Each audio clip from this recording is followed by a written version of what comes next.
ನಮಸ್ಕಾರ.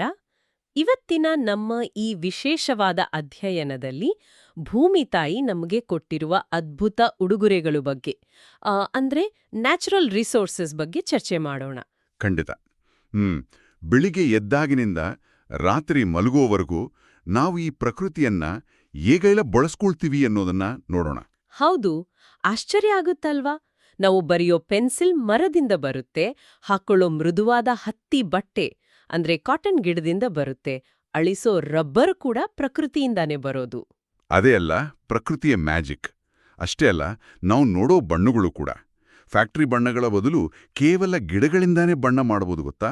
ಓಹೋ, ಅಂದ್ರೆ ಹೂವು ಮತ್ತೆ ಎಲೆಗಳಿಂದನಾ? ಹೌದು, ಇದನ್ನ ನ್ಯಾಚುರಲ್ ಡೈಸ್ ಅಂತಾರೆ. ಉದಾಹರಣೆಗೆ ಅರಿಶಿಣದಿಂದ ಹಳದಿ ಬಣ್ಣ, ಬೀಟ್ರೂಟ್ನಿಂದ ಕೆಂಪು ಬಣ್ಣ ಸಿಗುತ್ತೆ. ಹಳೆ ಕಾಲದ ಮನೆಗಳನ್ನ ನೋಡಿದರೆ ಗೋಡೆಗಳಿಗೆ ಕ್ಲೇ, ಚಾವಣಿಗೆ ಹೇ ಮತ್ತೆ ನೆಲ ತಂಪಾಯ್ದಿರ್ಲಿ ಅಂತ ಸಗಣಿ ಬಳಸ್ತಾ ಇದ್ರು. ಅರೆ ವಾವ್! ಇದು ಬರೀ ವಸ್ತುಗಳು ಮಾತ್ರ ಅಲ್ಲ, ಪ್ರಕೃತಿ ನಮ್ಮ ಆರೋಗ್ಯನೂ ಕಾಪಾಡುತ್ತೆ ಅನ್ಸುತ್ತೆ. ನಮ್ಮಜ್ಜಿ ಧಾನ್ಯಗಳ ಡಬ್ಬದಲ್ಲಿ ಒಣಗಿದ ನೀಮ್ ಎಲೆಗಳನ್ನ ಇಡ್ತಾ ಇದ್ರು. ಹೌದೌದು, ಕೀಟಗಳನ್ನ ಓಡಿಸೋಕೆ. ಅದೇ, ನನ್ಗೆ ಆ ನೀಮ್ ಎಲೆಗಳು ಕೀಟಗಳ ಜೊತೆ ಫೈಟ್ ಮಾಡೋ ಸೂಪರ್ ಹೀರೋ ತರ ಕಾಣಿಸ್ತಿತ್ತು. ಅಂದ್ರೆ ಗಿಡಗಳು ನಮ್ಗೆ ಡಾಕ್ಟರ್ ಕೂಡ ಆಗ್ಬೋದಾ? ಖಂಡಿತ ಆಗ್ಬೋದು. ಹಳೆ ಕಾಲದಲ್ಲಿ ಫ್ರಿಡ್ಜ್ ಇರಲಿಲ್ಲ, ಆದ್ರೆ ತಂಪಾದ ನೀರಿಗಾಗಿ ಅರ್ದನ್ ಪಾಟ್ಸ್ ಬಳಸ್ತಾ ಇದ್ರು. ತರಕಾರಿ ಇಡೋಕೆ ಬ್ಯಾಂಬೂ ಬಾಸ್ಕೆಟ್ಸ್ ಬಳಸ್ತಾ ಇದ್ರು. ನಮ್ಗೆ ಕೆಮ್ಮು ಬಂದ್ರೆ ತಕ್ಷಣ ತುಳಸಿ ಕಷಾಯ ಕೊಡ್ತಾರಲ್ವಾ, ಅದು ಕೂಡ?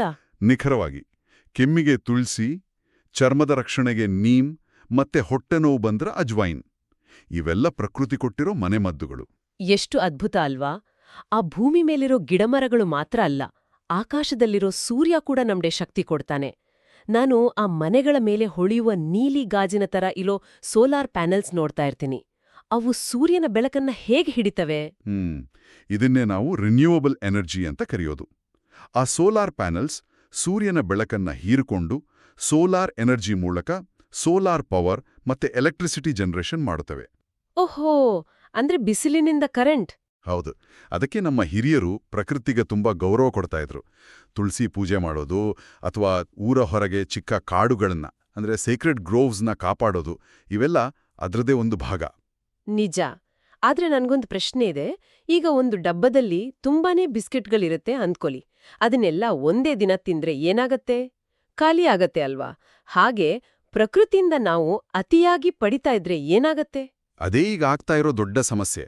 ಮರಗಳನ್ನ ಕಡಿಯೋದ್ರಿಂದ ಪ್ರಾಣಿಗಳು ತಮ್ಮ ಮನೆ ಕಳ್ಕೋತಾವೆ. ಇದರಿಂದ ಫಾರೆಸ್ಟ್ ಡಿಪ್ಲೀಷನ್ ಮತ್ತೆ ರಿಸೋರ್ಸ್ ಸ್ಕ್ಯಾರ್ಸಿಟಿ ಎದುರಾಗತ್ತೆ. ಅಯ್ಯೋ ಪಾಪ ಪ್ರಾಣಿಗಳು. ಹಾಗಾದ್ರೆ ನಾವಿದನ್ನ ಹೇಗ್ ತಡಿಬೋದು? ನಾವು ಕನ್ಸರ್ವೇಷನ್ ಮತ್ತೆ ಸಸ್ಟೇನೇಬಲ್ ಯೂಸ್ ಕಡೆ ಗಮನ ಹರಿಸಬೇಕು. ಅಂದ್ರೆ ನಮಗೆ ಎಷ್ಟು ಬೇಕೋ ಅಷ್ಟೇ ಬಳಸೋದು, ಪ್ಲಾಸ್ಟಿಕ್ ಕಡಿಮೆ ಮಾಡೋದು ಮತ್ತೆ ಹೆಚ್ಚು ಮರಗಳನ್ನ ನೆಡೋದು. ಅಂದ್ರೆ ನಾವು ಕೊಠಡಿಯಿಂದ ಹೊರಬರುವಾಗ ಲೈಟ್ ಆಫ್ ಮಾಡೋದು ಅಥವಾ ಪೇಪರ್ನ 2 ಕಡೆ ಬರೆಯೋದು, ಇವೆಲ್ಲ ಅವೇರ್ನೆಸ್ ಮತ್ತೆ ನೇಚರ್ ಪ್ರೊಟೆಕ್ಷನ್ಗೆ ಸಹಾಯ ಮಾಡುತ್ತಲ್ವಾ? ಖಂಡಿತವಾಗಿಯೂ. ನಮ್ಮ ಪ್ರತಿಯೊಂದು ಸಣ್ಣ ಪ್ರಯತ್ನ ಕೂಡ ಭೂಮಿಯನ್ನ ಉಳಿಸೋಕೆ ದೊಡ್ಡ ಸಹಾಯ ಮಾಡುತ್ತೆ. ಈ ಚರ್ಚೆ ನಿಜಕ್ಕೂ ತುಂಬಾ ಮಜಾವಾಗಿತ್ತು. ಕೊನೆಯದಾಗಿ ಎಲ್ಲರೂ ಒಂದು ವಿಷಯ ಯೋಚನೆ ಮಾಡಬೇಕು. ಒಂದು ವೇಳೆ ಮರಗಳಿಗೆ ಮಾತಾಡೋಕೆ ಬರ್ತಾ ಇದ್ರೆ, ನಾವು ಅವುಗಳ ಉಡುಗೊರೆಗಳನ್ನ ಬಳಸೋ ರೀತಿಯನ್ನ ನೋಡಿ ಅವು ನಮ್ಗೆ ಯಾವ ರೀತಿಯ ಥ್ಯಾಂಕ್ಸ್ ಮೆಸೇಜ್ ಹೇಳ್ತಾ ಇತ್ತು? ಒಮ್ಮೆ ಯೋಚನೆ ಮಾಡಿ.